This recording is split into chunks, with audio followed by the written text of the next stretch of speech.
여러분, 짜게 드셔도 됩니다. 대신에 막 드시면 안 됩니다.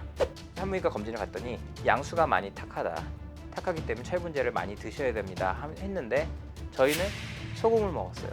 다음 검진 때 갔더니 입냄새, 구내염 있죠, 여드름, 척추 측만증, 골다공증이나 퇴행성 질환들, 이런 증상에 아주 유효하게 쓸 수 있는 약이 소금입니다. 아, 진짜 드디어 끝났다. 원장님, 저희 그 저녁 식사 김치찌개 어떠세요? 너무 짜. 그럼 치즈버거, 그것도 짜. 아니, 부대찌개, 다 짠데? 아니, 순댓국. 안 돼. 아니 근데 요즘 뉴스에 보니까 소금기 있는 거 먹어도 된다던데? 이거 보세요.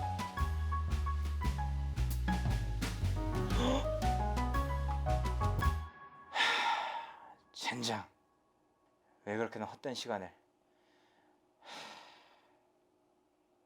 예, 안녕하십니까, 명쾌한방 구독자 여러분. 오늘은 유튜브 즐겨보시는 분들, 저도 깜짝 놀랐습니다. 드디어 제가 뭔가 대박을 쳤으면 좋겠는데 그게 아니고요. 제가 의료를 시작하면서부터 거의 16년, 17년 외쳤던 말이 있습니다. 소금은 몸에 좋습니다. 소금은 몸에 좋습니다. 얘기할 때마다 사람들이 혈압 있다고 소금 먹지 말라 그랬는데, 선생님이 먹지 말라 그랬는데요. 이랬던 그 소금이 드디어 누명을 벗는 것 같아요. 유튜브에서도 많이 이렇게 링크가 뜨더라고요. 제가 건강 관련된 걸 많이 봐서 그런지 모르겠는데 한국식 염분 섭취가 그리 나쁘지 않다라는 연구 결과들이 나오기 시작했잖아요. 그죠? 보셨는지 모르겠어요. 아마도 제 채널이 그렇게 활성화가 많이 안 된, 아직은 비인기인데 슬프지만, 그런데도 불구하고 제 거를 볼 정도면 아마도 건강 관련된 걸 많이 보셨을 테고, 그럼 소금에 대한 부분도, 소금의 누명이라고 얘기하죠. 이런 부분도 많이 보시지 않았을까 싶습니다. 소금. 옛날에 혹시 주몽이라는 드라마 본 적 있으신가요? 주몽이라는 드라마에서 항상 소금 때문에 소금산을 발견했다라고 하고, 막 그러면 소금 가지고 많이 싸우는 그런 장면도 있었는데, 이것도 제가 옛날 사람이 너무 오래된 드라마인지 모르겠지만 그만큼 소금은 인류의 역사상 가장 중요한 재료 중에 하나이기 때문에 그거 가지고 돈으로, 화폐로 거래를 할 정도로 굉장히 중요한 재료입니다. 사람 생명의 필수입니다. 필수. 그래서 여러분이 만약에 예를 들어 등산을, 뭐 요새 같은 계절은 아니지만 등산을 해서 굉장히 땀이 많이 나면 어때요? 옷에 소금기가 막 묻어 나오죠. 사람 인체에도 어느 정도 염분이 맞아야 됩니다. 그렇기 때문에 예를 들어서 아무리 깨끗한 물이라도 사람 몸에 그냥 주입하면 안 됩니다.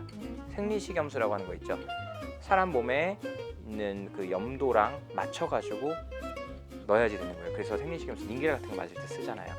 그것처럼 소금은 항상 필요한 존재인데, 근데 왜 소금이 이렇게 누명을 썼을까 생각해 보면요, 보통 그렇습니다. 제가 술은 먹어도 좋습니다 얘기하면서 에일 맥주가 좋고요, 증류주가 좋고요, 이런 얘기를 하게 되면 어떨까요? 대부분이 야, 그 원장이 술 좋다 그랬어, 아무거나 막 드십니다.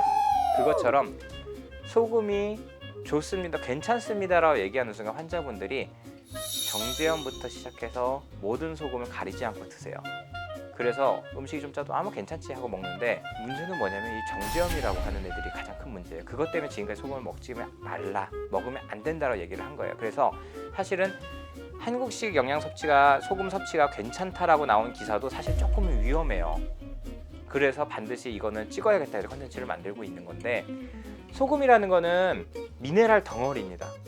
제가 지금 이제 앞으로 몇 가지 미네랄에 대한 거 얘기를 할 건데요. 증상에 대한 거 먼저 얘기를 해볼게요. 공황장애라든가, 그 다음에 눈 떨리는 거죠. 안면, 경련이라든가, 입냄새, 구내염 있죠, 여드름, 척추 측만증, 자가면역증, 골다공증이나 퇴행성 질환들, 듣기만 해도 무시무시하죠. 뭐 안면 경련 정도야 뭐 살짝 이렇게 뭐 얼굴 떨리고 뭐 이런 거니까 그렇게 뭐 크게 생각 안 하실 수 있지만, 이런 증상에 아주 유효하게 쓸 수 있는 약이 소금입니다. 놀랍지 않습니까? 그래서 심지어는 미네랄 부족증이라는 거예요. 이 증상들은 양방 쪽, 특히 뭐 기능의학이라고 하는 쪽을 하시는 분들한테 가서 진료를 받게 되면 마그네슘 부족입니다, 망간 부족입니다, 아연 부족입니다, 유황 부족입니다, 철분 부족입니다, 이런 거 많이 나옵니다. 그래서 보통 그런 진단을 여자분들이 제일 많이 받아요. 언제? 임신했을 때. 엽산이 부족합니다, 철분이 부족합니다, 그 철분제 드세요, 엽산제 드세요, 이런 얘기를 많이 듣습니다. 그래서 저희 와이프 같은 경우도 첫 애를 임신해가지고 산부인과 검진을 갔더니 양수가 많이 탁하기 때문에 철분제를 많이 드셔야 됩니다 했는데, 저희는 소금을 먹었어요. 소금을 먹고 다음 검진 때 갔더니 열심히 드셨나 봐요. 많이 좋아졌네요. 라는 얘기를 들은 적이 있습니다. 그것처럼 미네랄이라는 거는 인위적으로 뭔가가 비타민이나 이런 미네랄제로 해가지고 섭취를 해서 다 흡수가 돼주면 참 좋은데, 미네랄이라는 거는 사람 몸의 중금속과 항상 세트예요. 세트라는 게 항상 같이 들어온다가 아니라 중금속이 자리를 100개를 차지하고 있으면 미네랄이 들어올 공간이 없습니다. 중금속이 빠져야 미네랄이 들어올 공간이 생겨요. 근데 이런 부분에 있어가지고 항상 서로 상호작용을 하고 있기 때문에 미네랄이 부족하다고 하는 거는 반대로 중금속이 몸에 많이 쌓여 있다는 겁니다. 그렇기 때문에 피의 순환이라든가 이런 이제 혈당으로 인해서 걸쭉해지는 피의 흐름, 이런 게 없어져야만 미네랄이 흡수될 수 있는 여지가 있는 거예요. 그래서 저 같은 경우는 환자분들이 오시면 미네랄제 드시는 게 있으면 일단 끊고 몸을 정리하고 다시 드시거나 중단을 아예 하시라고 말씀을 드립니다. 염분이나 이런 소금으로 섭취를 하게 되면요, 소금 자체가 천일염은 영양 성분은 많지만 사실 흡수가 잘 안 됩니다. 왜냐하면 유황 성분이 없어서 그래요.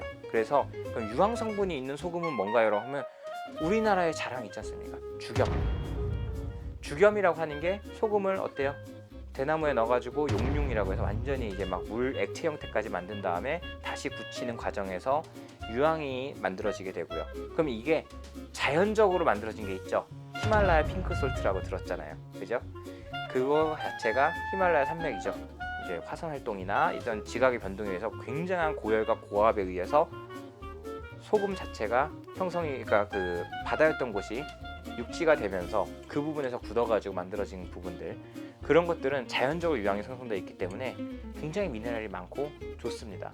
그래서 물론 이제 식용으로 나오지 않는 미용용이나 어떤 이제 어떤 걸 재료를 제작하기 위한 용도로 나온 것들은 어떤 안 좋은 성분들이 많이 들어가 있는 경우도 있어서 조심을 해야 됩니다만, 식용이나 약용으로 나오는 그런 소금들 같은 경우는 아주 애용하시면 좋습니다. 저희 같은 경우는 김장 있잖아요. 김장 하실 때 소금 보통 간수 잘 뺀 맛있는 소금을 쓴다고 어머니들 그러잖아요. 그럴 때 그런 걸 쓰는, 그런 천일염을 쓰는 것도 좋지만 죽염을 쓰시는 것도 굉장히 좋은 방법입니다. 그래서 죽염을 9번 구운 게 원래 제대로 된 자죽염이라고 하는 건데, 그걸 쓰기엔 사실 고가가 굉장히 고가예요. 그렇기 때문에 한 2-번 정도 만들어 놓은 김치용 죽염 이런 것도 팝니다. 그런 걸로만 해줘도 굉장히 오랜 기간 동안 김치가 아삭아삭하니 맛도 좋고 건강상도 발효나 이런 부분도 적당하게 잘 되면서 유익한 부분이 있습니다. 거기다 더불어서 그 설탕 같은 걸 안 쓰고 감초물이라든가 아니면 대추라든가 이런 거, 당기 이런 거 우려가지고 김치에 같이 하게 되면 완전히 최고의 김치가 되는 거죠. 그것처럼 소금이라는 거는 결국에는요, 정제염을 먹지 말라는 거지, 천일염, 죽염, 그 다음에 핑크솔트 같은 거, 이런 건 드시는 게 좋습니다. 많이 드셔야 돼요. 어느 정도를 먹어야지 나한테 좋을까요? 그거는 정해진 바가 없어요. 그게 무슨 얘기냐면, 사람이 몸에 염분이 많이 부족하면 어때요? 동물들도, 초식 동물들도 동물의 뼈를 막 핥아먹고 그러죠. 거기서 염분 섭취하려고. 동물의 왕국에서 많이 보셨을 거예요. 그죠? 못 보신 분들 한번 찾아보세요. 그것처럼 어떤 미네랄이 부족하게 되면 그게 땡기게 됩니다. 그래서 그걸 먹다 보면 어느 정도 되면은 이게 더 이상 필요가 없는 상황이 되면 저절로 너무 짜게 느껴진다든가 이래요. 그러면 그때 가서 중단하시면 됩니다. 그렇기 때문에 일상적으로 음식에 간을 하기 위해서 쓰는 정도의 소금은 상당히 유익한 거고요. 그게 특히나 우리나라 음식처럼 발효까지 시켜서 장 종류의 음식이라든가 뭐 이제 김치라든가 이런, 뭐 김치도 발효지만 어쨌든 된장, 고추장 이런 것처럼 그런 거라든가 이런 음식들에 들어가는 소금은 사실상 걱정하실 필요 없습니다. 그거 자체가 이번에 이런 기사를 통해 가지고 누명을 벗게 됐다는 걸 저는 너무 좋고, 환자분들한테 상담 시간도, 그죠? 이게 이렇습니다 막 설명을 했어야 됐는데 이제 유튜브 찾아보세요 하고 좀 편해진 부분이 있어서 이번 기사는 너무 환영이라 제가 이렇게 영상을 한번 찍어보게 됐습니다. 오늘의 결론, 소금은요 사람 몸에 필수입니다. 무조건 저염분, 저염으로만 식단을 하잖아요. 오히려 몸에 있는 미네랄이 더 용출되면서 골다공증이나 이런 쪽이 유발이 됩니다. 그렇기 때문에 사람 몸에 미네랄이 충분히 있어야 되고요. 그에 걸맞게 그 미네랄이 들어갈 공간이 확보되어 있어야 되기 때문에 혈액 흐름이 좋아야 됩니다. 그 두 가지와 만족된다는 전제 하에서는 핑크솔트라든가 죽염이라든가, 근데 핑크솔트 왜 먼저 얘기할까? 얘가 조금 더 싸요. 대량으로 공급이 되는지 몰라도 죽염은 만드는데 수고가 너무 들어서 그건 좀 가격이 고가긴 하는데, 보통 이렇게 알갱이, 자색 알갱이로 나옵니다. 여기 그림으로 이렇게 보여드릴 건데, 이제 그 알갱이를 하나씩 아침에 일어나서 한두 알 정도 이제 입안에 넣고 서서히 녹여 먹는 것도 괜찮고, 물에다가 타가지고 녹여 놓으셨다가 수시로 드시는 것도 상당히 도움이 됩니다. 특히 운동하면서 격렬한 운동하면서 땀 많이 내시는 분들 이온 음료 설탕 덩어리거든요. 그걸 먹는 것보다는 당연히 이 좋은 소금을 녹인 물을 드시게 되면 그 자체에서 달달한 맛도 나면서 짭조름하면서도 몸에 염분 과다 배출된 것도 보충도 해주고요. 미네랄도 보충해주기 때문에 운동하시는 분들 뭐 아연 드시고 막 이러잖아요. 그런 거 할 필요가 없어지는 겁니다. 그렇기 때문에 여러분 소금을 사랑하셔도 좋습니다. 다만 선택적으로 정제음은 피해서 사랑하도록 합시다. 여기까지였습니다. 구독, 좋아요, 알림 설정 꼭 해주세요.